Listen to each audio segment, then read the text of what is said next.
Bonjour à toutes et à tous, moi je suis Guénolé Le Clermont, mais de l'ITAB également. Donc juste, je vais commencer par une petite présentation de l'ITAB en particulier. Donc c'est un institut technique qui est doublement qualifié à la fois Institut technique agricole et Institut technique agroalimentaire.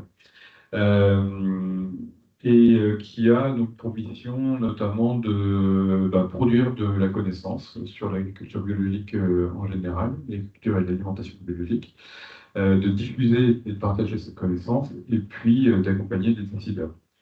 Et ce qu'on va vous présenter aujourd'hui est notamment le fruit d'un travail qui a été mené pour accompagner les décideurs, puisque en 2016, le ministère de l'Agriculture avait commandité à l'ITAB et à l'INRAE un travail on va dire, quantification des externalités de l'agriculture biologique.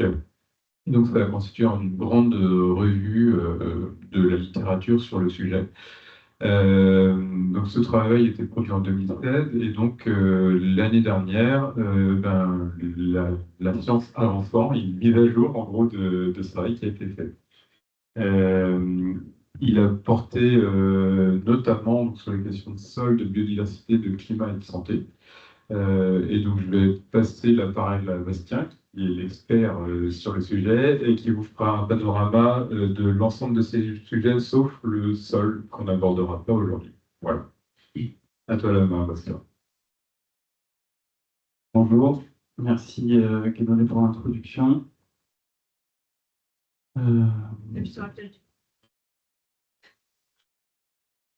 Avant de brosser les dimensions sur lesquelles on s'est attardé dans le cadre de cette actualisation sur l'externalité, je voulais revenir sur la notion d'externalité, qui est un terme qui est emprunté à l'économie. Alors traduire cette notion, donc les exploitations agricoles échangent des biens avec les marchés. D'accord? Donc des biens, elles vendent des produits, elles achètent des intrants, et donc il y a des flux, des interactions qui font l'objet d'échanges économiques.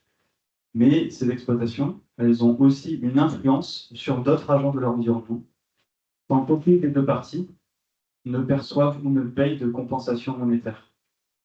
Et donc, le chantier des externalités, c'est d'aller regarder toutes ces interactions qui ne font pas l'objet d'une monétarisation, d'une financiarisation, et d'arriver à les identifier. Alors, on a en gros deux catégories. On a des externalités dites positives, donc, par exemple l'influence de l'activité des producteurs sur le paysage, sur la qualité d'eau, sur le stockage de carbone, etc. Donc, on appelle les externalités positives des aménités. D'accord ? Et puis, on a aussi les externalités négatives, donc, par exemple les émissions de gaz à effet de serre, des impacts sur des habitats ou sur des espèces et par exemple des phénomènes de pollution. Pourquoi est-ce qu'à l'ITAB on s'intéresse à ces questions-là? Premièrement, c'est l'objectivation des performances de l'agriculture biologique. Ce travail est donc basé sur une revue de la littérature donc internationale et des papiers revus par des pairs. Donc il y a un réel enjeu d'objectiver en quoi l'agriculture biologique se distingue d'une agriculture non bio sur ces dimensions-là. Et puis l'objectif, à terme, il est de rendre visibles des coûts cachés des systèmes agricoles et des systèmes alimentaires, c'est-à-dire aller jusqu'à convertir ces influences en euros, en valeur monétaire. On va commencer par avancer, parce que là je recule. On va commencer par la biodiversité, donc la biodiversité associée. Associée, parce qu'on ne parle pas de biodiversité planifiée, c'est-à-dire le choix des races, par exemple, le choix des variétés, des espèces par les producteurs. Donc, on pourrait se dire par la variété sauvage. Sauvage. Je vais pas trop m'appesantir sur le contexte, mais je vais quand même rappeler quelques chiffres. C'est celui dont on parle d'un effondrement de la biodiversité à l'échelle mondiale. On estime qu'on a perdu à peu près 70% des populations sauvages que l'on suit par un indicateur là, ici depuis les années 70. Donc ça montre un peu l'ampleur de cette crise. Donc on observe des taux d'extinction d'espèces qui sont conséquents, hein, plusieurs centaines de fois supérieurs à ce qu'on a connu les dernières sur les ternaires. Donc, un taux d'extinction important que l'on observe à l'échelle planétaire et sur un pas de temps très court. Ça, c'est les 3 critères qui font qu'on parle aujourd'hui de la 6e crise d'extinction de masse et la première d'origine humaine. On pourrait décliner ces indicateurs-là sur des tendances que l'on observe aussi en Europe, hein, sur les insectes, sur les oiseaux, mais je vais passer assez vite là-dessus.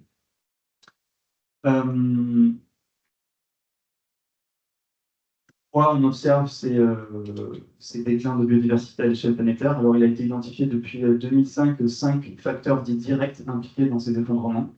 On a les changements climatiques, qui viennent modifier les aires de distribution ou modifier des signaux parfois comme de migration, de reproduction des espèces. On a des espèces exotiques envahissantes qui viennent en gros entrer en compétition avec des espèces natives. On a l'exploitation directe des ressources qui là fait plutôt référence au braconnage ou à la surpêche. On a également les pollutions chimiques, donc plastique, mais aussi pesticides. Et on a enfin les changements d'utilisation des terres, qui là traduisent soit la perte d'habitat pour des espèces, soit la dégradation de leurs habitats. Et l'agriculture est concernée, pourquoi? Parce qu'elle occupe une grande partie des surfaces terrestres. Et d'une part, parce que l'extension des surfaces cultivées ces dernières années a engendré notamment des changements d'affectation des terres, des destructions d'habitats. Page du bas. Donc, sur le volet biodiversité, on va en fait regarder cette question-là, hein, des performances de l'agriculture biologique, des externalités de l'agriculture biologique sur la biodiversité associée à différentes échelles. Dans un premier temps, on va regarder des comparaisons de biodiversité à l'échelle de parcelles agricoles. Dans un deuxième temps, on va dézoomer un petit peu, on va regarder l'échelle supraparcellaire avec cette question-là à l'échelle des paysages agricoles. Et puis enfin, on mentionnera la notion de biodiversité importée et donc des impacts qui sont liés par les achats des systèmes d'élevage. Donc sur la partie effet d'agriculture biologique en comparant des parcelles agricoles, là c'est une littérature qui est assez fournie depuis les années 2000.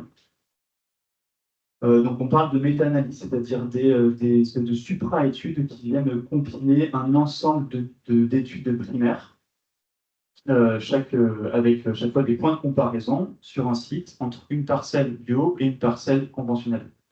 Et sur ces parcelles, on a des mesures de biodiversité, par exemple, un dénombrement de vers de terre, etc., etc. Et donc quand sont compilées ces études-là à l'échelle mondiale, on peut déterminer par des outils statistiques l'effet propre de l'agriculture biologique, c'est-à-dire vraiment la part de ces différences-là qui revient au fait qu'une parcelle soit conduite en bio. Et donc les dernières études, elles montrent qu'on a un effet positif et significatif. On traduit le fait que produire bio conduit en moyenne à l'échelle mondiale à plus de 30% d'individus présents et plus de 20% d'espèces présentes dans les parcelles. Ces chiffres, on peut les retrouver parfois différents dans la littérature, mais jamais inférieurs à ça, c'est-à-dire qu'on va trouver d'autres études qui parlent plutôt de plus 50% d'individus et plus 30% d'espèces. Donc un effet fort du fait de conduire en bio. Alors pourquoi? Première raison, vous vous en doutez, c'est l'interdiction des pesticides de synthèse. On rappelle que les pesticides de synthèse, on en trouve aujourd'hui dans toutes les matrices environnementales, l'eau, l'air, le sol, et qu'on connaît des effets sur l'ensemble des groupes taxonomiques. Il y a une étude qui a été une expertise scientifique collective qui a été livrée par Indra Ifremer en 2022. Je vous invite à la consulter si vous voulez plus de détails.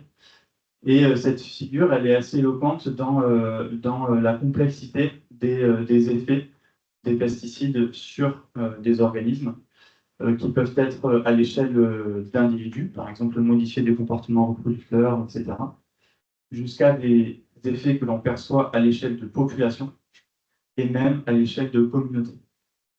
Cette expertise, elle va plus loin parce qu'elle dit qu'il y a en effet une implication majeure, elle pose le fait qu'il y a une implication majeure documentée dans la littérature entre l'usage des pesticides et le déclin de certaines populations. C'est-à-dire qu'aujourd'hui, il y a un lien de causalité qui est établi entre l'usage qu'on a et qu'on a eu des pesticides et le déclin observé pour 4 populations, les oiseaux, les amphibiens, les insectes et les chauves-souris. Donc ça, voilà, ces déclins sont en partie dus à ces pesticides. Et puis, on a d'autres populations qui sont concernées, mais on est sur une suspicion de lien parce que voilà, les données ne permettent pas d'aller plus loin. Il faut aussi préciser qu'en bio, on a quelques substances autorisées, utilisables en agriculture biologique, qui ont des profils toxicologiques qui posent question. Donc, c'est à la fois peu de substances avec des usages euh, restreints, mais on a aussi des substances, quelques substances un peu problématiques en agriculture biologique. Donc, on peut dérouler comme ça plusieurs pratiques agricoles liées au mode de production bio. Pour en dire quelques mots sur les effets de la fertilisation, donc globalement, fertiliser des parcelles par rapport à des parcelles non fertilisées, ça a un effet positif sur la biodiversité.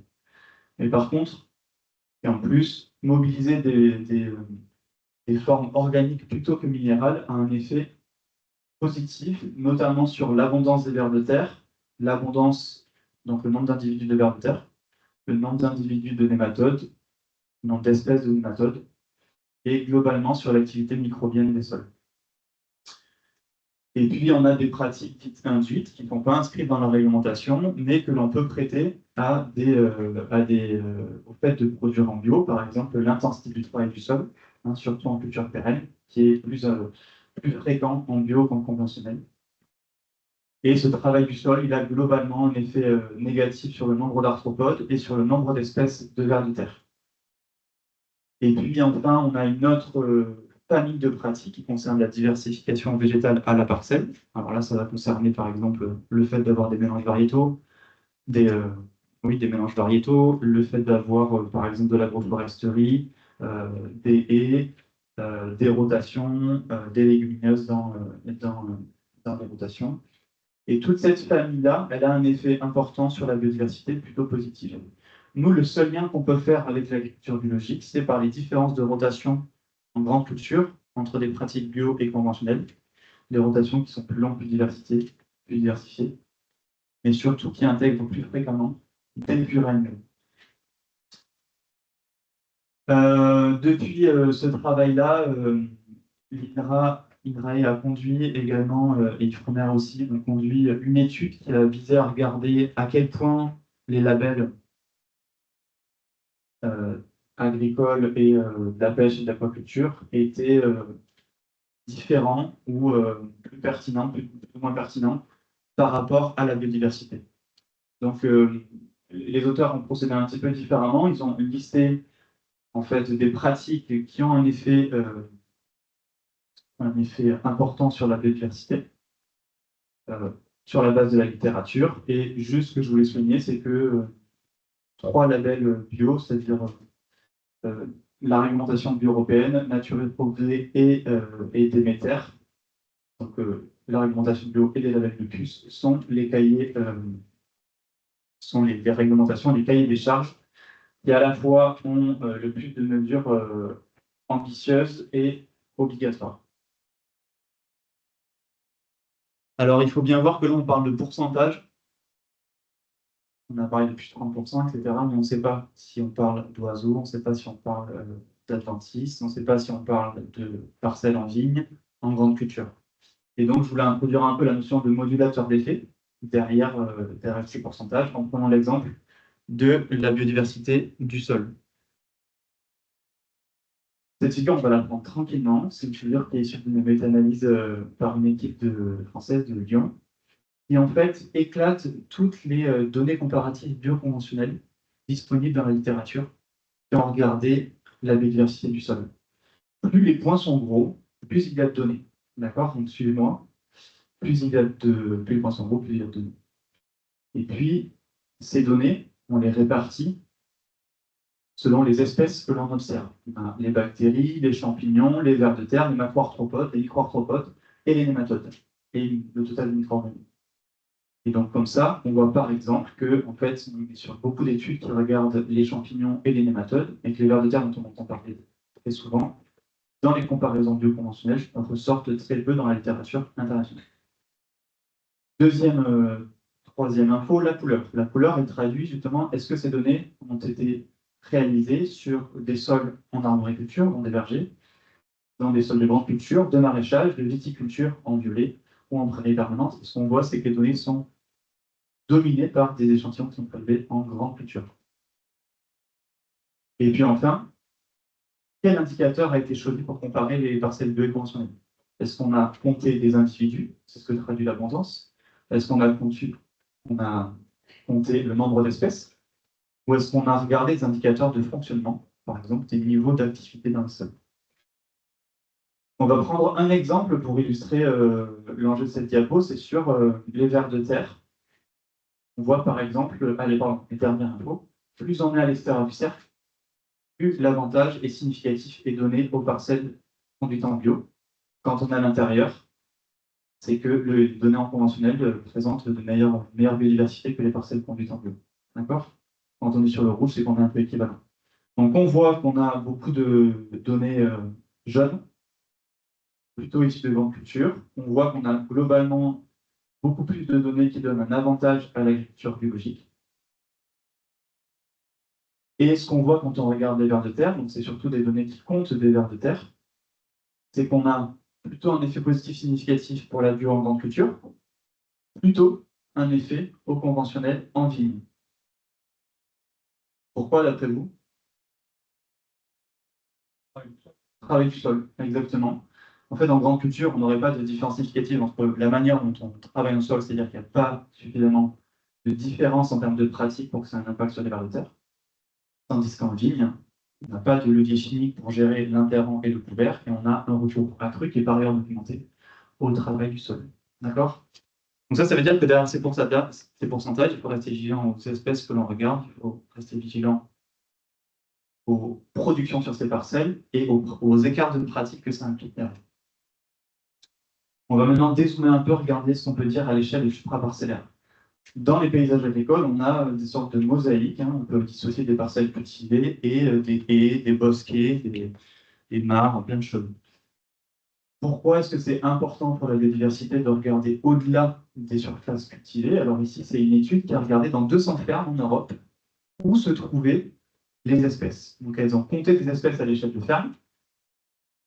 Et puis cette étude, elle a ventilé en fait les espèces que l'on retrouve uniquement dans les habitats semi-naturels, les haies, les chemins de passage. Elle a regardé la proportion d'espèces que l'on retrouve uniquement dans les parcelles cultivées.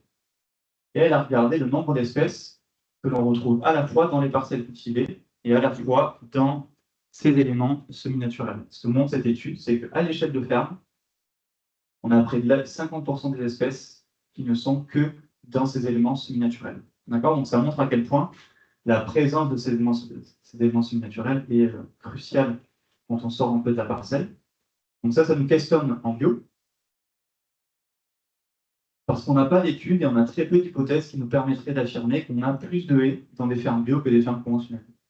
On n'a par ailleurs pas d'études génériques qui le montrent, et celles qui sont penchées sur cette question-là tentent à montrer qu'on a à peu près la même proportion dans les fermes qui est consacrée à ces éléments semi-naturels, les chemins, les haies, etc. Par contre, dans cette discussion-là, ce qu'il ne faut pas perdre de vue, c'est probablement, et ça a été montré sur quelques exemples, les différences de qualité de ces habitats pour la biodiversité. C'est-à-dire que les pratiques agricoles aux abords, par exemple, des haies et même des prairies permanentes, ont un effet sur, par exemple, la diversité végétale qu'on va retrouver dans les haies. Par des phénomènes, bien sûr, on a douté de contamination, de pollution, de lessivage. Et donc, bien souvent, on compare, par exemple, le pourcentage d'IAE dans des fermes, d'infrastructures agroécologiques, mais il ne faut pas oublier de regarder ce qu'il en est de la différence de qualité de ces habitats. Et alors, depuis le début, sur cette partie contexte paysager, on oppose en fait des parcelles cultivées et des parcelles, des éléments semi-naturels. C'est-à-dire qu'on part un peu d'une vieille théorie qui oppose des haies qui sont favorables à la biodiversité et des parcelles de culture qui sont hostiles à la biodiversité. Or, cette représentation des paysages, elle a évolué récemment et elle souligne à quel point, au-delà du nombre d'espaces d'éléments semi-naturels, il est important de regarder la mosaïque de ces parcelles cultivées. Sans bouger la proportion de haies dans des fermes, on peut jouer sur ce qu'on appelle l'hétérogénéité de configuration. On peut augmenter la complexité en réduisant la taille des parcelles, et on peut créer de l'hétérogénéité de composition en augmentant le nombre de cultures. Il y a des études qui ont bien montré que c'est quand même un effet fort et significatif, dans le sens où, par exemple, une réduction de la taille des parcelles de 5 à 3 hectares a autant d'effets sur la biodiversité à l'échelle paysagère que d'augmenter la surface consacrée aux éléments naturels, semi-naturels, d'un facteur 10. Et donc en bio, on n'a ici aussi pas d'hypothèse qui permettrait de dire qu'on a des tailles de parcelles plus petites en bio par rapport au conventionnel. Par contre, en termes de diversité des cultures, on a des études, notamment en grande culture, qui ont montré ici aussi des rotations plus longues, plus diversifiées, et qui intègrent davantage de légumineuses. On va aussi se poser une question dans ces paysages-là, c'est est-ce que le fait qu'on ait de plus en plus de parcelles en bio dans un paysage a un impact sur la biodiversité? La réponse est oui, mais ça dépend. Dans des paysages plutôt dominés par la grande culture, on voit qu'il y a un effet fort qui a été documenté sur le nombre de plantes, donc nombre d'espèces de plantes, et sur des pollinisateurs, ça a été démontré sur des papillons, par exemple, des bourdons ou des abeilles. Donc ça veut dire que dans une parcelle bio, dans un paysage où il n'y a pas beaucoup de bio, d'accord, il y aura moins de nombre d'espèces que dans une parcelle bio, dans un paysage où il y a encore plus de bio autour. D'accord, il y a vraiment un effet additif de la part du paysage cultivé en bio. Voilà. Par contre, il faut aussi préciser que dans d'autres zones ateliers, dans d'autres contextes, on a des effets inverses. Par exemple, en région viticole, il a été montré que certains groupes répondent négativement à la part du vignoble qui est cultivé en bio. Donc, sur une parcelle de viti bio, on aurait moins d'espèces de certains groupes que dans d'autres contextes où on aurait un peu moins de bio autour de ces parcelles. Et alors, quand on regarde les groupes qui sont concernés, on retrouve les carabes et les micro-arthropodes du sol. D'accord. Donc, ce sont des espèces qui répondent négativement, on peut dire, à la part des domaines viticoles. Pourquoi? Ici aussi, une hypothèse, c'est que ces groupes-là répondent, sont très sensibles à la question de travail du sol. Donc, plus on va cultiver des parcelles viticoles. Et puis enfin, en faisant de culture élevage, aussi, on a trouvé des effets plus nuancés en Bretagne notamment. Donc, on a parlé des parcelles agricoles, on a parlé des pays d'âme. Il ne faut pas oublier quelque chose, c'est que on importe les achats d'aliments, notamment en élevage, et que bien souvent, quand on fait des évaluations de biodiversité, c'est quelque chose qu'on va passer sous le tapis, qu'on ne va pas voir. Alors, ce n'est pas un manque de volonté aussi, c'est parfois le fait que c'est difficile à quantifier. Mais il ne faut pas oublier qu'à la fois, on a, les activités agricoles à l'échelle mondiale ont une responsabilité dans la déforestation qu'on a pu observer ces 30 dernières années. Et une étude de 2022 de l'OFP s'est un peu posé la question de savoir si justement on avait plus d'impact de biodiversité au sein des surfaces de métropole ou à l'étranger par nos modes de consommation.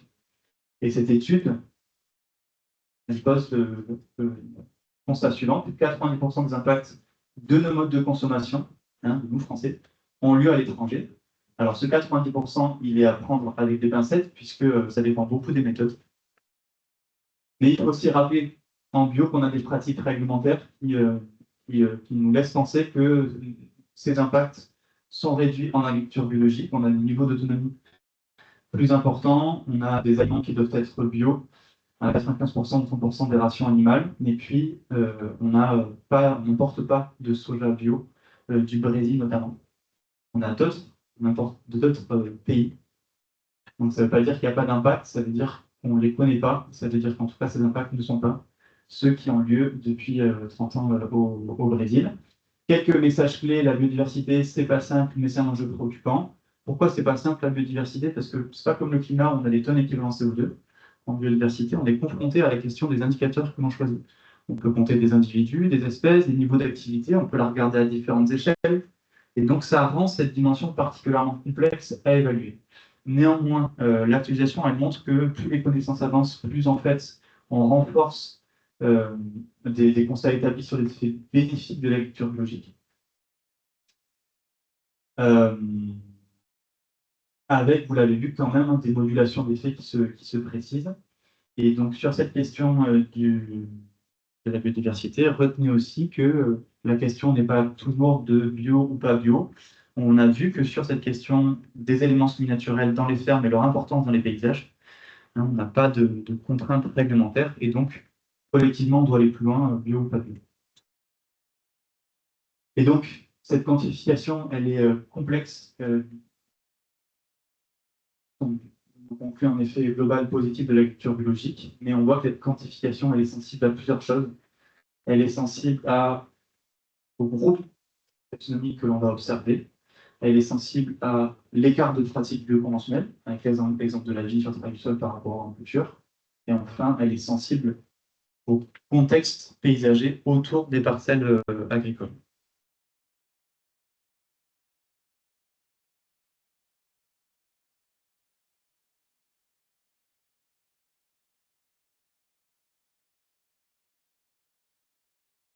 Euh,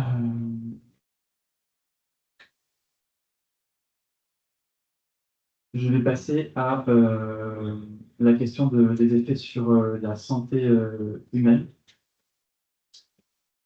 Euh, Donc, cette étude, elle n'a pas été réalisée par moi. Je suis un modeste porte-parole aujourd'hui. Elle a été réalisée par des collègues, donc Rodolphe Vidal, Fanny Sikowski et Céline Jean-Sargent de l'ITAB.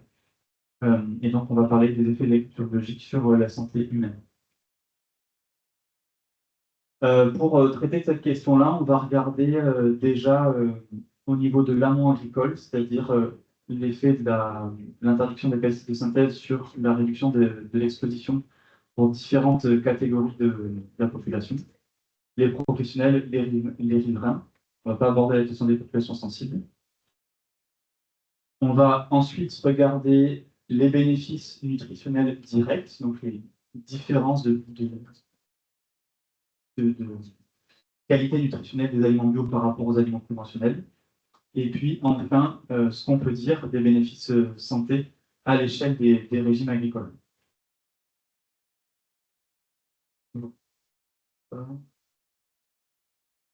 Alors, au niveau de l'amont, première manière d'étudier la question, c'est de voir qu'en bio, on a un panel de substances utilisables qui est nettement réduit par rapport à ce qui est autorisé par la réglementation européenne en agriculture.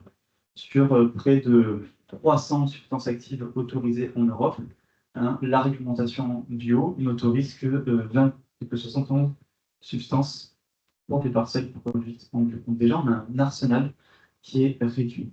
Deuxième constat, on a des profils toxicologiques qui sont moins préoccupants dans cette catégorie de substances utilisables en agriculture biologique. On a près de 22 substances de base, on a 9 substances qui sont à faible risque, et on n'a que 6 substances candidates à la substitution, c'est-à-dire des substances qui ont des profils toxicologiques plus préoccupants. Dans ces 6 substances candidates, on retrouve 5 dérivés de produits à base de cuivre et un pesticide de synthèse qui est autorisé par la réglementation sous forme de piège. Et puis, cette évaluation des profils toxicologiques des produits commercialisés, elle reste complexe. Pourquoi? Parce qu'on a certains effets qui sont peu ou mal évalués, notamment l'effet d'adjuvants et de coformulants et autres agents de formulation que l'on retrouve opposés des substances actives dans les mélanges commerciaux. On maîtrise toujours assez peu l'évaluation de la toxicologie des effets cocktails de ces produits entre eux. Et puis enfin, on a des effets de perturbateurs endocriniens aussi de ces substances qui sont aujourd'hui mal caractérisés. Donc ça nous traduit un peu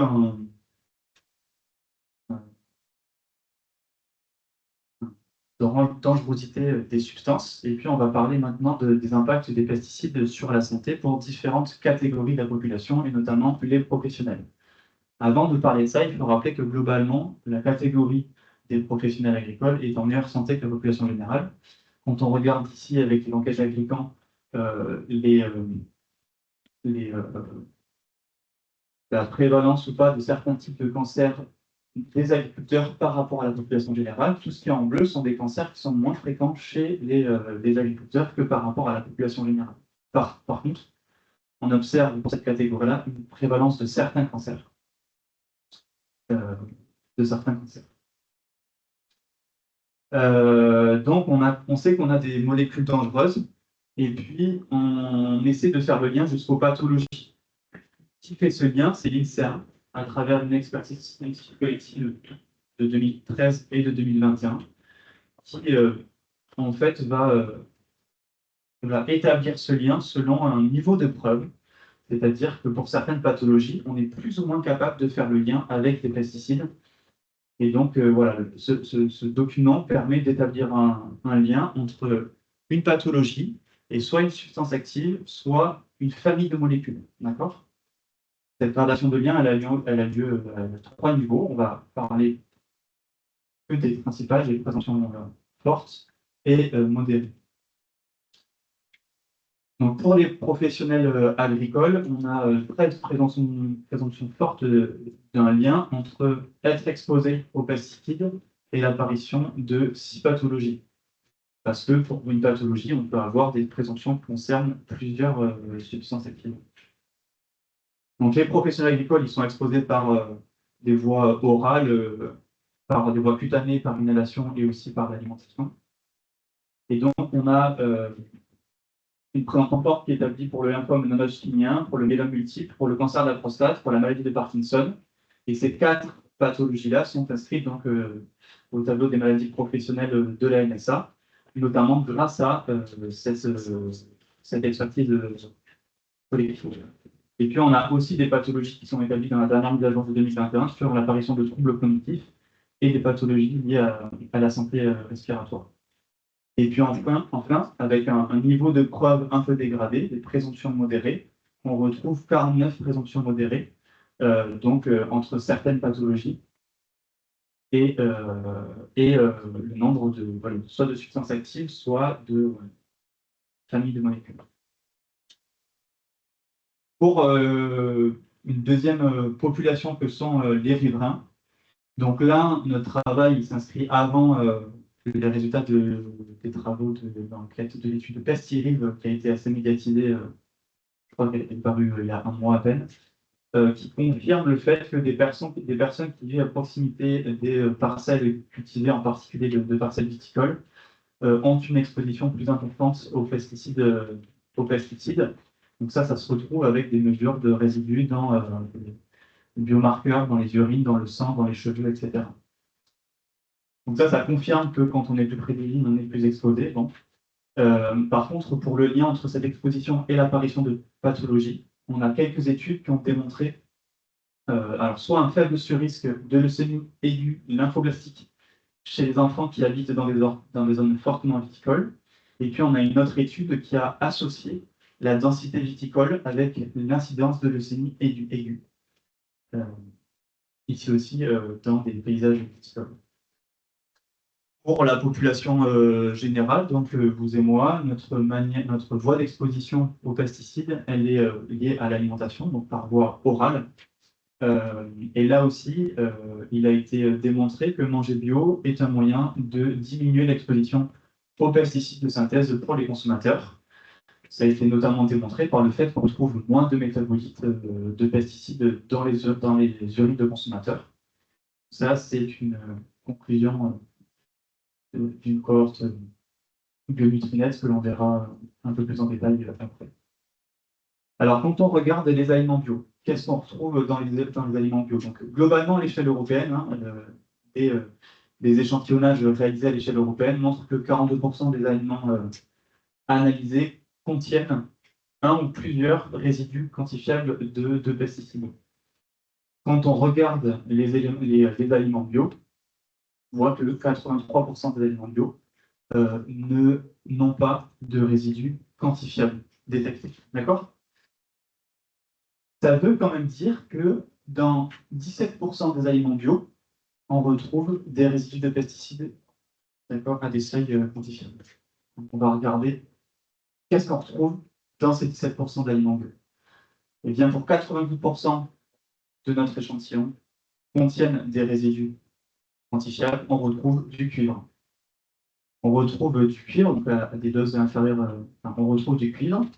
Et puis on retrouve vraiment beaucoup de traces d'éléments. Donc là, avec, vous le voyez, hein, des fréquences d'apparition plus réduites. Il est important de voir dans ces molécules détectées, et c'est ce qui est indiqué par les 2 étoiles, c'est que certaines molécules, on les retrouve naturellement dans l'environnement, soit parce qu'elles sont naturelles, soit parce que c'est des contaminations héritées, etc. Donc on a globalement du cuivre dans 92% de nos aliments qui contiennent des résidus de pesticides. Et puis ensuite, on voit que ça chute en termes de fréquence de détection, et que pour les premiers qui ressortent, ce sont des substances que l'on retrouve naturellement dans l'environnement. Elles ne sont pas donc nécessairement liées à des pratiques agricoles sur ces parcelles-là. Et pour le cuivre? Alors, c'est que le cuivre, c'est un peu les deux. On peut le retrouver par des contaminations héritées, on peut aussi le retrouver par des pratiques agricoles, donc des traitements à base de cuivre, qui viennent contaminer les aliments. Non, le cuivre autorisé en bio. Non, donc là, on a parlé de fréquence de détection, et puis on peut se poser la question des concentrations auxquelles on retrouve ces résidus. Donc ça, il y a un seul laboratoire qui le fait, c'est important de le dire, un laboratoire de référence, hein, donc c'est pas quelqu'un dans son garage, un laboratoire de référence en Allemagne, qui compare en fait les teneurs en résidus pesticides dans les aliments bio et les aliments conventionnels, sur les fruits et les légumes, qui sont en fait les catégories d'aliments dans lesquelles on retrouve le plus ces résidus pesticides. Et donc, ce que montrent ces études-là, qui sont réalisées depuis presque 10 ans maintenant, c'est que les concentrations à laquelle on retrouve ces résidus-là sont différentes d'un facteur 100 entre ce qu'on retrouve dans des fruits et légumes conventionnels et des fruits et légumes produits en agriculture biologique. Donc, on a parlé de détection, là, on parle de quantification. Donc, on comprend bien que les caractéristiques de celles des aliments bio amènent à la conclusion suivante, hein, que la consommation de produits bio réduit l'exposition des consommateurs par l'alimentation en pesticides de synthèse. On peut regarder les intérêts nutritionnels des aliments bio. Cette figure, elle montre qu'on a beaucoup de méta-analyses qui s'intéressent à ces questions-là depuis maintenant plus de 10 ans. Donc des études qui comparent les profils nutritionnels des aliments bio par rapport aux aliments conventionnels. Quand les cases sont vertes, c'est un effet positif pour l'agriculture biologique. Quand on est en gris, c'est des études qui n'ont pas forcément montré de différence significative. Et quand on est en orange, c'est qu'on a des teneurs inférieures dans les aliments bio par rapport aux aliments conventionnels. Et puis on a les catégories d'aliments. Donc les grandes conclusions, c'est qu'on a globalement des effets, des différences de teneur sur les micronutriments. Quand on regarde et qu'on segmente par type de produits végétaux, les conclusions, elles montrent qu'on a dans les aliments bio des teneurs en vitamines qui sont plus importantes, des teneurs en minéraux qui sont plus importantes, des teneurs en acides et composés phénoliques plus importants, et des teneurs en antioxydants plus importantes.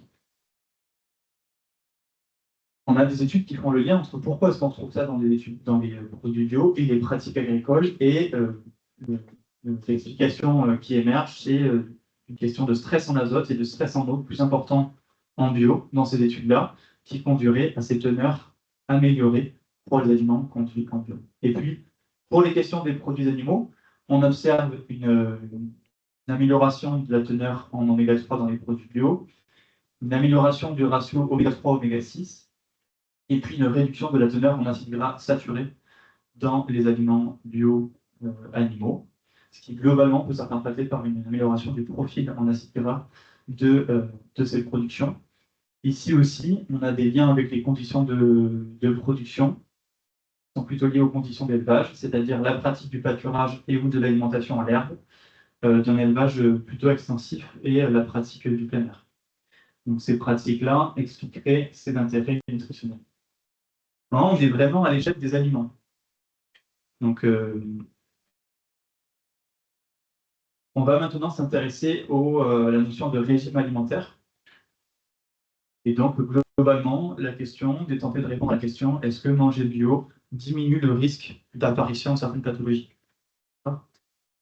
Alors là, on est sur un type d'études épidémiaux qui sont des études de cohorte. Les études de cohorte, globalement, on a une population générale, on a un recrutement de sujets qui n'est pas malade au départ, au démarrage de la cohorte. Et puis on va suivre cette cohorte, ces groupes, dans le temps, hein, sur des périodes qui vont de 10, 15, 20 ans. Et donc, on va suivre plein d'indicateurs, mais surtout, on va ensuite, dans le traitement, séparer des consommateurs qui ont été exposés à des consommateurs qui n'ont pas été exposés. Si on reprend nos thématiques, ça veut dire des consommateurs qui n'ont pas de produits bio, par exemple, avec des consommateurs qui mangent beaucoup de produits bio. Et puis, dans ces deux sous-groupes, on va regarder l'apparition ou pas, le taux d'apparition de malades ou de non-malades dans chacune de ces sous-populations.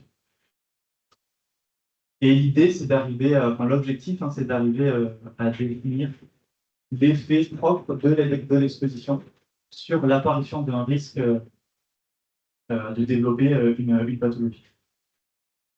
Alors, on a des cohortes qui sont consensuelles. On a beaucoup de cohortes. On a une cohorte française, dont on parle souvent, qui est BioNutrinet, dans la plus grande cohorte Nutrinet Santé. Ça veut dire que pendant 7 ans, 60 000 personnes sont suivies. Donc, elles déclarent ce qu'elles mangent. On a des prélèvements qui sont réalisés de temps en temps. Et donc, ça, c'est une cohorte qui a été... voilà. On a d'autres cohortes dans d'autres pays. Et ce qu'il est important de voir, c'est qu'on a des résultats en France qui ne sont pas toujours convergents avec d'autres cohortes. Alors, elles convergent toutefois sur la diminution du risque d'apparition de diabète de type 2, c'est-à-dire que, globalement, ce qui est établi à partir de ces cohortes, c'est que manger bio réduit les risques, le surrisque d'apparition de diabète de type 2. Et globalement, des risques liés à l'obésité, donc le syndrome métabolique, et qui ensuite peut entraîner par exemple des maladies cardiovasculaires. Et pour les cancers, par contre, ces cohortes, elles ne sont pas consensuelles. L'équipe française a trouvé globalement une réduction du risque de 25% de développer un cancer généralisé et une réduction du risque de 43%, donc lié à la consommation d'aliments bio, de développer un cancer du sein post-ménopause. Par contre, comme vous le voyez, la cohorte anglaise n'a pas trouvé le lien avec le cancer général et l'alimentation biologique. Elle a trouvé par contre un lien avec la réduction du cancer du type lymphome non-Hodgkin. Donc voilà, retenons qu'on a des effets consensuels entre les cohortes pour deux types de pathologies. Par contre, pour les cancers, on voit qu'on a des résultats en France qui montrent un lien entre la consommation d'aliments bio et la réduction du risque de cancer, mais qui ne sont pas corroborés par toutes les études du même type à l'échelle mondiale. Donc on a vu que par la réglementation, l'agriculture biologique réduit l'exposition de professionnels de riverains et de la population générale pour l'alimentation. Donc, pour les professionnels, ce qu'il est important de dire, c'est que c'est là où on a le plus haut niveau de preuves et de liens établis, puisque ces expositions sont le lien est fait avec les pathologies et les maladies professionnelles. Et pour d'autres, on a quand même un peu moins d'études, même si l'étude dont je vais vous parler sur Pestiri nous confirme ce lien pour l'exposition des riverains. On a vu que, et donc pour la population générale, on a vu une réduction de l'exposition pour l'alimentation.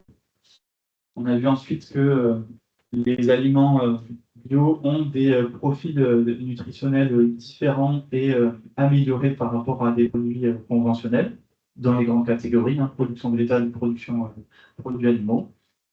Ça, il faut faire attention parce que ça ne veut pas dire que dans mon régime, si je change d'une carotte bio, une carotte conventionnelle par une carotte bio, je vais percevoir un intérêt sur ma santé.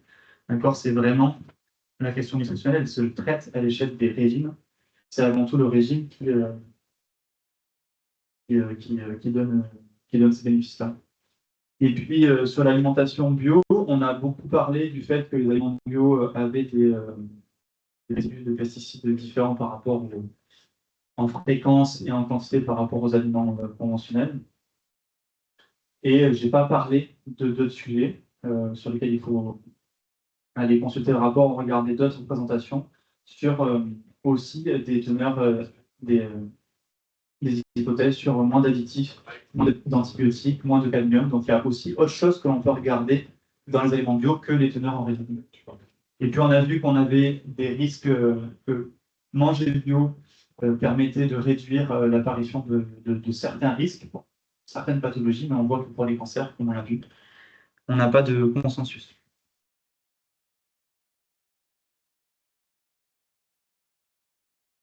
On va passer à une dernière dimension, qui est celle du climat. Quand on parle du climat, on parle de l'atténuation du changement climatique, non pas de l'adaptation. Donc on s'intéresse à est-ce que est-ce que le fait de produire bio contribue à réduire nos émissions de gaz à effet de serre. On va parler, je ne sais pas à quel point vous êtes familier de ce sujet-là, on va parler d'émissions directes et indirectes de gaz à effet de serre. En gros, ce sont les émissions qui ont lieu sur les surfaces cultivées par les producteurs en bio. On va traiter de l'enjeu de séquestration du carbone par les sols agricoles. Et puis, on va regarder ces enjeux-là à l'échelle des produits alimentaires et des régimes. Et puis, on va se poser une dernière question, c'est qu'est-ce qui peut se passer si on développe massivement des surfaces en bio demain sur cet enjeu climat. Donc, les émissions brutes de gaz à effet de serre sont globalement, de manière générale, prévues dans l'agriculture biologique. Ici, vous avez les proportions, ou plutôt la contribution de chaque gaz à effet de serre au réchauffement induit par le secteur agricole en France. En bio, alors les émissions de CO2, elles sont liées en agriculture aux consommations d'énergie. On parle d'énergie directe, par exemple, pour les carburants et l'électricité, mais aussi des énergies indirectes par l'achat d'intrants. Et ce bénéfice en faveur de l'agriculture biologique est surtout justifié et expliqué par l'absence d'engrais de synthèse, qui, rappelons-le, ont besoin bien souvent de gaz naturel pour être produits, mais en tout cas ont des procédés de fabrication qui sont très énergivores. Et donc la grande différence entre les systèmes bio et les conventionnels sur le CO2 tient à cette absence, cette interdiction réglementaire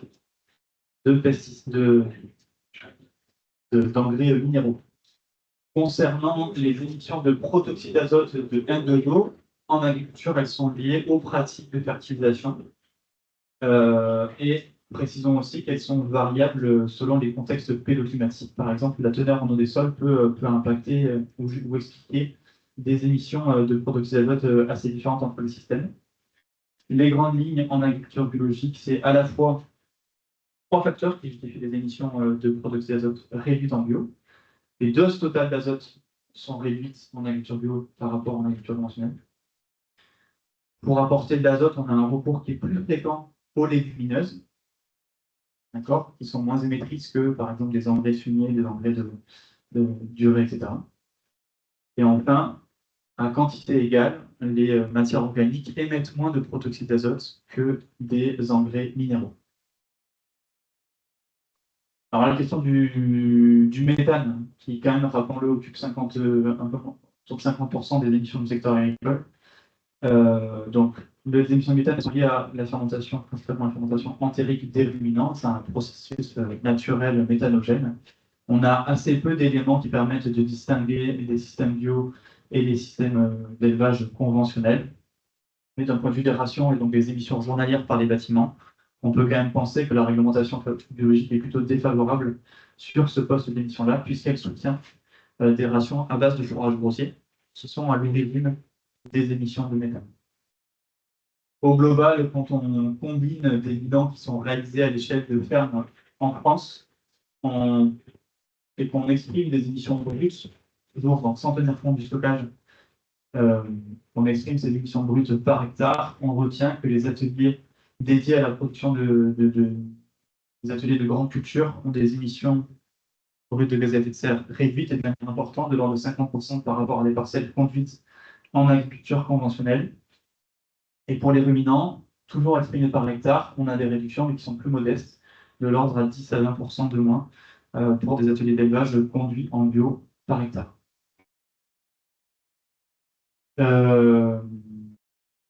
Avançons sur la question de séquestration du carbone dans les sols cultivés. Alors, avant de parler du sujet des ateliers ou des fermes bio, juste un rappel sur les enjeux, pour rappeler que le premier enjeu quand on regarde le stockage de carbone, c'est les stocks de carbone.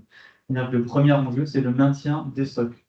Sur cette carte-là, issue de l'étude de 4 pour 1000, vous avez la variabilité des stocks de carbone exprimés en tonnes de carbone par hectare en France métropolitaine. On voit par exemple pour le Massif central, les stocks de carbone sont particulièrement élevés parce qu'on a le climat, on a l'altitude, on a le type de roche-mère qui joue. Et aussi parce que dans ces territoires-là, on a une prédominance des prairies permanentes qui sont un type d'occupation des sols pour lesquels on a des stocks de carbone élevés. Donc pour une prairie permanente, on est à peu près à 80 tonnes de carbone par hectare. Alors que pour un hectare en grande culture, on est plutôt à 40-50 tonnes de carbone par hectare. Donc ce qui joue, c'est le climat, beaucoup de choses, etc. Mais aussi le fait qu'on a dans ces territoires-là plus de surface agricole occupée par des prairies permanentes. Alors elle est un peu moins sympa, cette figure à droite, mais en fait elle combine l'ensemble des variations de stock de carbone mesurées à l'échelle mondiale. Donc c'est entre un instant A et un instant B, on va dire. Donc les évolutions dans le temps.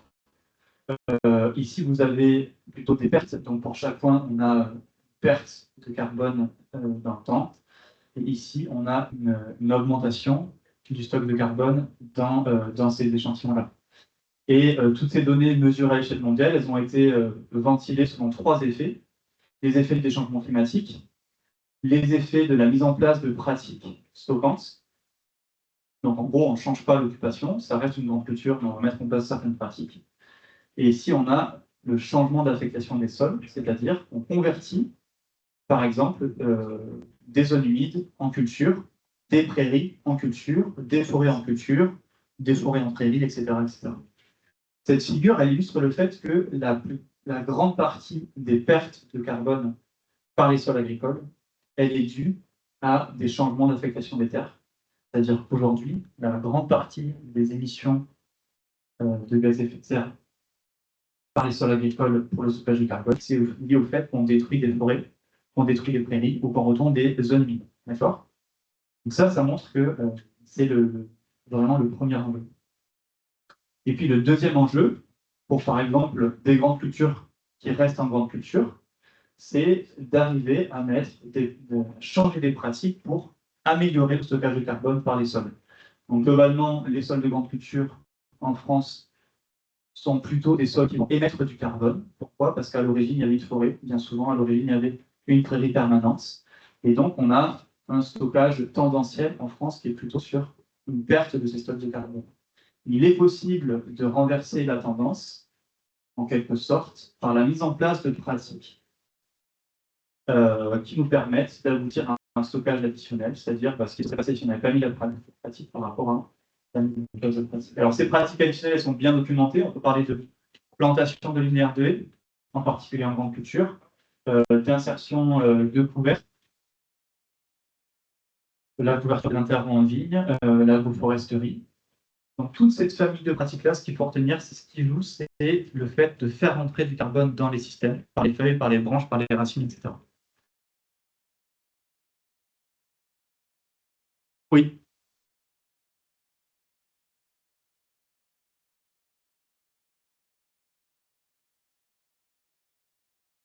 Déjà, il faudrait arrêter ça. On a beaucoup de retournements de prévalence. Oui, tout à fait. C'est bien pour rappeler que c'est bien de dire il faut planter des haies, c'est bien de dire il faut couvrir les sols. En fait, ça arrive parce que comme on voit, ici, c'est toutes les pratiques, l'effet des pratiques sur le sol de carbone. Et là, c'est peut-être presque une prairie. Donc en fait, même pour dire aujourd'hui, le stockage tendanciel que l'on observe en grande culture, qui est un déstockage, il est encore lié, la tendance qu'on observe, elle est encore liée à l'historique qu'ont connu ces parcelles-là. Donc vraiment, on peut parler de mise en place de pratiques, etc. On peut parler de label bas carbone, beaucoup de choses. Mais le premier sujet, c'est d'arriver à maintenir des surfaces inférieures à 8. Gens qui sont.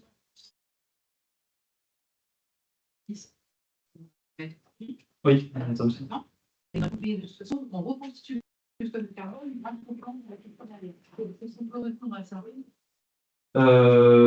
Est-ce qu'on peut répondre à ça? Ben, c'est pas vrai. Enfin, je sais pas, il faudrait regarder les bilans, en fait, modéliser. Mais non, il faudrait regarder les bilans. C'est ça qui dit beaucoup que le maïs, par sa forte production de biomasse, en fait, des restrictions de biomasse importantes. Donc après, il faudra regarder ça sur la rotation globale. Mais non, je n'arrive pas à voir comment un maïs arrive à reconstruire ces prairies à accumuler, les prairies permanentes à accumuler par le passé. Donc on pourrait échanger là-dessus, mais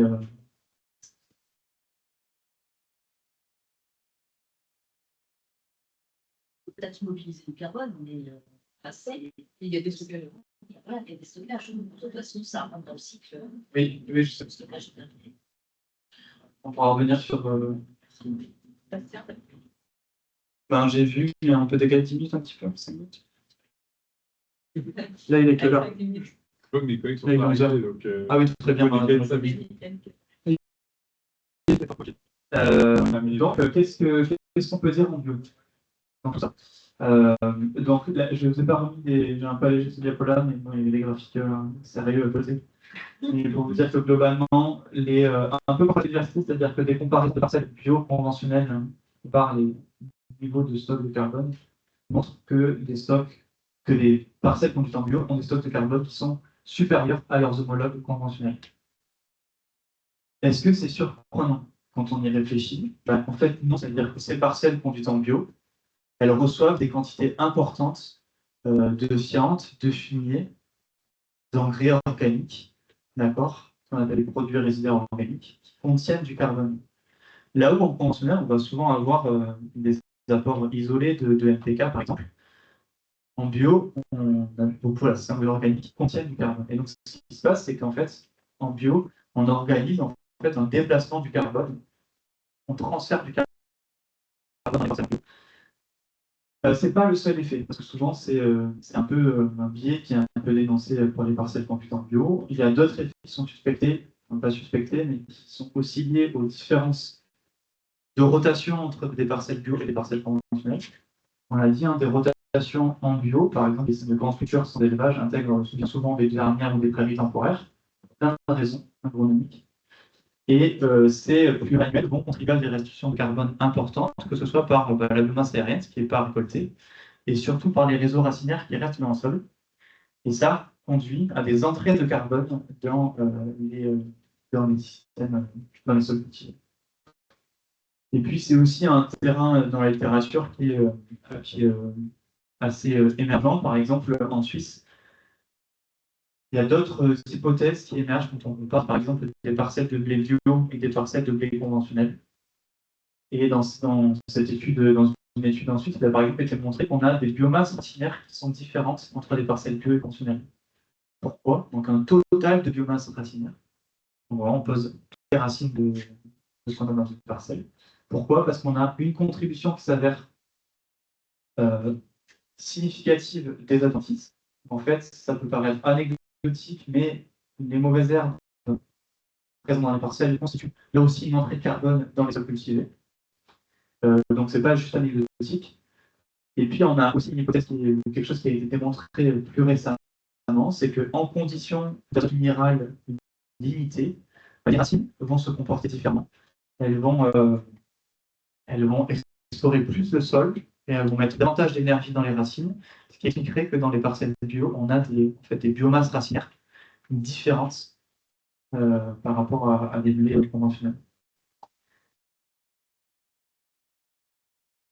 Depuis le début, on parle des émissions de gaz à effet de serre par hectare.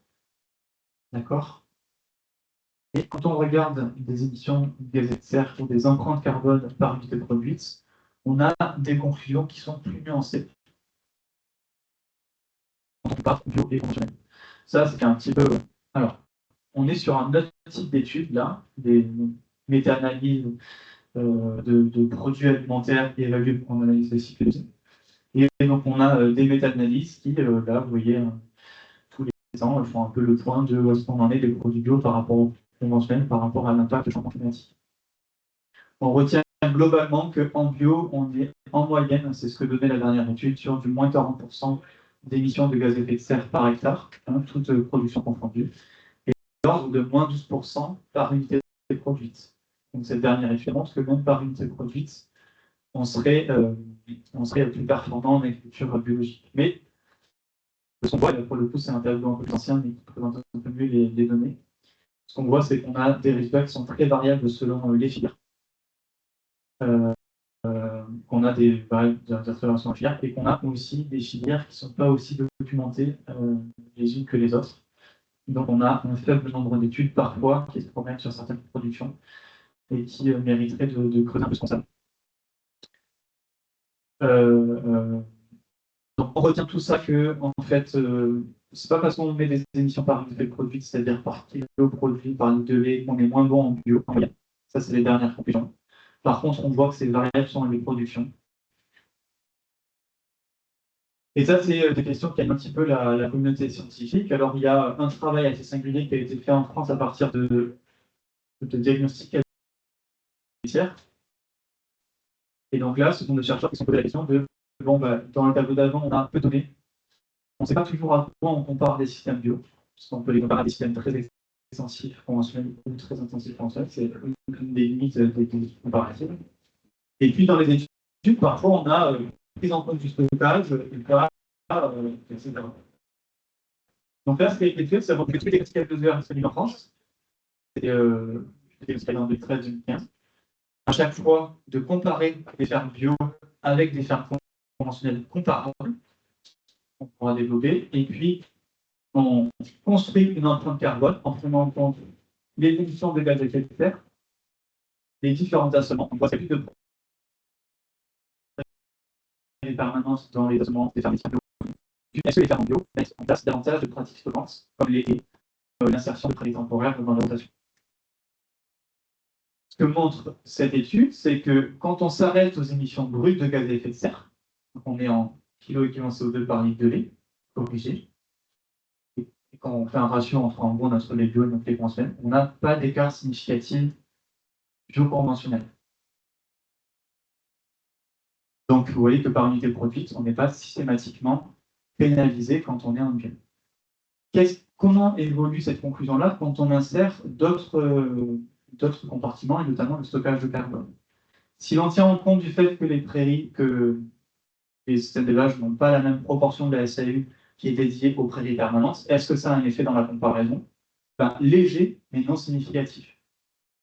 Par contre, ce qui va jouer, c'est quand on prend en compte les pratiques additionnelles stockantes dans ces fermes laitières, et principalement les prairies temporaires dans la rotation.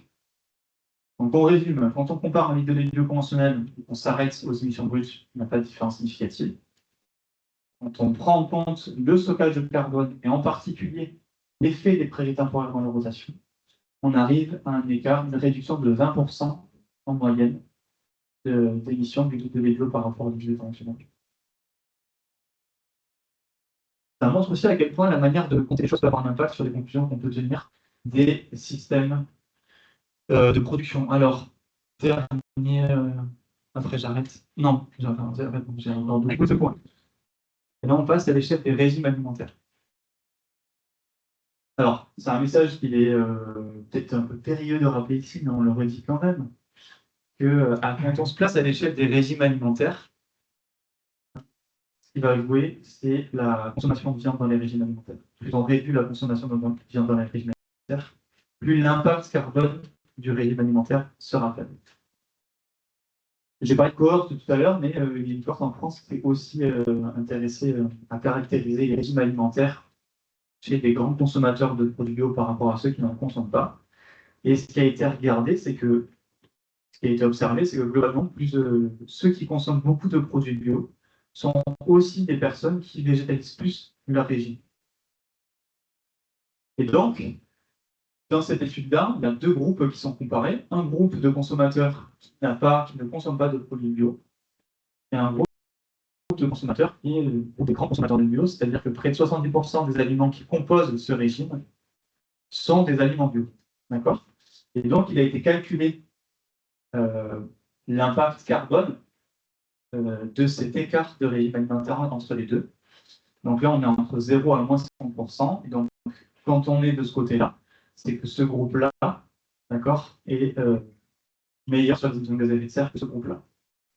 Donc, on compare nos deux groupes et on a un écart de l'ordre de 30% entre les deux groupes, c'est-à-dire que l'impact carbone de ce groupe-là, des grands consommateurs de bio, est de 30% inférieur à l'impact carbone d'un groupe qui ne consomme pas de produits bio. Mais on a dit que ce groupe-là, certes, mange des produits bio, mais aussi il végétalise plus, c'est venu. Et donc, là-dedans, dans ces 30%, qu'est-ce qui est la part du fait de manger moins de viande? Qu'est-ce qui est la part du fait d'avoir 70% de ces aliments bio? Ben, ça, c'est la part du fait de manger moins de viande. Et ça, c'est la part qui a de manger des aliments bio. D'accord? Donc, on observe que une réduction très importante de l'impact carbone à l'échelle alimentaire, mais qui est principalement drivée par la consommation la baisse de la consommation de viande. Et que manger bio n'a pas d'effet sur l'impact carbone des régimes alimentaires. Ça veut dire aussi que l'on peut discuter sur est-ce que mon litre de lait il est ou mon kilo de viande il est à plus 20%, moins 20%, etc. Quand on raisonne à l'unité produite, on voit que quand on intègre tous ces produits dans un régime, en fait, ça ne va pas beaucoup changer les choses. Et que le régime est principalement donc à la consommation. Alors, si on résume, on a dit que... Donc là, c'est une conclusion, mais c'est aussi un peu une partie, parce qu'on a des études qui posent la question de comment évolueraient les émissions de gaz à effet de serre si on développait des surfaces en bio demain et de manière massive. Alors, pour comprendre un peu ce paradoxe qui est posé, un peu cette critique qui est faite à l'agriculture biologique dans la littérature, en tout cas cette limite, c'est qu'on a vu qu'on avait des émissions réduites en bio par hectare. D'accord? Donc ça veut quand même dire que si on développe nos surfaces en bio de manière massive et immédiate, on va pouvoir réduire les émissions de gaz à effet de serre du secteur agricole. Mais si on observe des émissions de gaz à effet de serre plus faibles en bio par rapport au conventionnel, c'est aussi que les systèmes bio sont moins productifs en termes de rendement que les systèmes conventionnels. Et donc si on fait ça, on va aussi contribuer à réduire l'offre alimentaire disponible pour nous nourrir. Puisqu'on a donc des rendements inférieurs en bio. Et donc, si on se charge juste de convertir des surfaces, on risque d'augmenter le recours aux importations, ce qui est très préjudiciable pour l'environnement, puisque ça ferait reposer notre demande alimentaire sur des pays en dehors de nos frontières, qui probablement viendraient à mettre en culture des surfaces qui ne sont pas cultivées, des prairies permanentes, des surfaces forestières, etc. Et donc on voit bien que dans cette équation qui apparaît un peu cercle vicieux, on a besoin à un moment donné de faire intervenir la question des régimes alimentaires. C'est-à-dire qu'on ne peut réduire les émissions du secteur de l'agriculture en développant la bio que si on couple ça à un levier sur soulager la demande, c'est-à-dire réduire le gaspillage alimentaire et modifier la manière dont on s'alimente. Autrement, toutes ces transitions agricoles, elles sont vaines parce que les efforts vont se reporter à l'international par des importations et des impacts à l'étranger. Merci beaucoup, c'était un peu dense, j'en ai bien conscience. On tenait aussi à vous dire que l'ensemble ces études-là, elles sont disponibles sur le site de l'ITAB. Donc, pour ceux qui ont envie d'approfondir certains sujets, n'hésitez pas. On a aussi différents replays disponibles sur YouTube. Donc, voilà.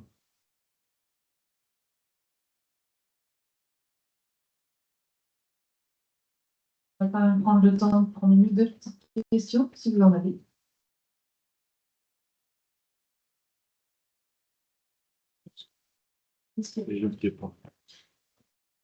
Merci pour la présentation. Agnès Jean, Fédération régionale des producteurs bio. Juste sur la dernière diapo, moi j'ai l'impression qu'il y a deux biais par rapport à la petite roue intermédiaire orange foncé, sur le fait que développer plus de bio réduirait l'offre alimentaire Moi, il me semble que le premier biais, c'est si on est exclusivement, si on focalise sur les modèles agricoles du Nord.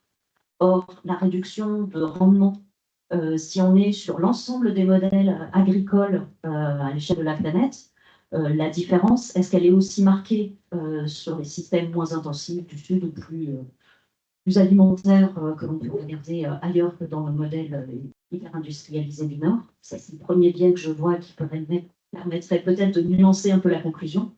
Et le deuxième biais que je vois, c'est si on part du principe que l'offre alimentaire de ce jour couvre juste les besoins. Or, il s'avère que les problèmes d'offre alimentaire et de famine dans le monde, pour faire court, sont pas liés tellement à une quantité d'aliments produits et à la répartition des aliments qui ne couvrent pas là où il y a des besoins. Est-ce qu'avec ces deux biais contrecarrés, est-ce qu'il ne pourrait pas tomber à une conclusion un peu plus positive en faveur de l'économie? Oui, c'est une bonne remarque. Pour répondre à la première question, alors je pense pas, mais on va y venir. Là, je me pose juste dans le contexte d'un pays qui cherche à réduire ses émissions territoriales, comme c'est le cas de la France, c'est-à-dire que nos engagements de réduction portent sur ce qu'on émet en France. Et une limite aussi parce qu'on importe aussi beaucoup, mais bon, c'est d'autres indicateurs qui entrent en carbone. Donc, je me pose dans ce contexte-là français, où quand même on a des impacts des écarts de rendement qui sont quand même assez importants pour les pays industrialisés. À l'échelle mondiale, on parle, si on veut, des pourcentages de 15 à 20% d'écart de rendement bioconventionnel. Il y a une étude qui traite de ce sujet qu'il a fait en Angleterre. Sur les grandes cultures, on a 50% d'écart de rendement entre des productions bio et conventionnelles. Donc, s'il y a quand même un effet sur ces rendements-là d'une conversion massive de l'agriculture biologique. Et on va même aller plus loin, c'est-à-dire qu'on pourrait même être confronté à des rendements encore plus bas s'il y a trop de bio, puisqu'on a des contraintes en azote qui ont été démontrées par modélisation qui commencent à devenir assez problématiques. Alors, à des seuils actuels qui sont plutôt à partir de 50% et plus de surface en bio. Je rappelle que la bio dans le monde, c'est 1 à 2% des terres cultivées. Donc, cette limite-là est quand même très lointaine, mais il faut bien voir qu'on va même avoir, nos rendements, nos moins 50% de rendement aujourd'hui en bio, profitent aussi des flancs d'élevage de conventionnels. D'accord? Donc, il faut bien garder ça en tête. Tout le temps, on va réduire sur le bio, puis on risque aussi de réduire ce gisement conventionnel qui est.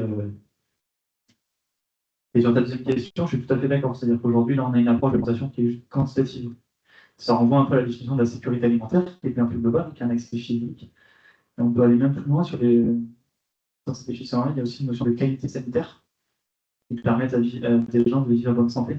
Donc, je pense que c'est le sujet de se dire, se nourrir, oui, mais à quel coût aussi sanitaire par rapport à la partie santé humaine, qui montrait que finalement, notre modèle d'alimentation sur l'agriculture conventionnelle, par ce biais-là, on consent aussi à exposer les populations professionnelles à cette exposition aux résidus, c'est-à-dire que c'est derrière. Donc, bien sûr que la question de se nourrir, elle dépasse la question de la quantité. Et puis, en France, on reste un pays exportateur, et puis, je ne sais plus combien on a de millions de personnes qui sont en précarité alimentaire en France. Donc, rien qu'en France, ça montre bien que ce n'est pas qu'une question de quantité de produits et qu'on a d'autres problématiques derrière.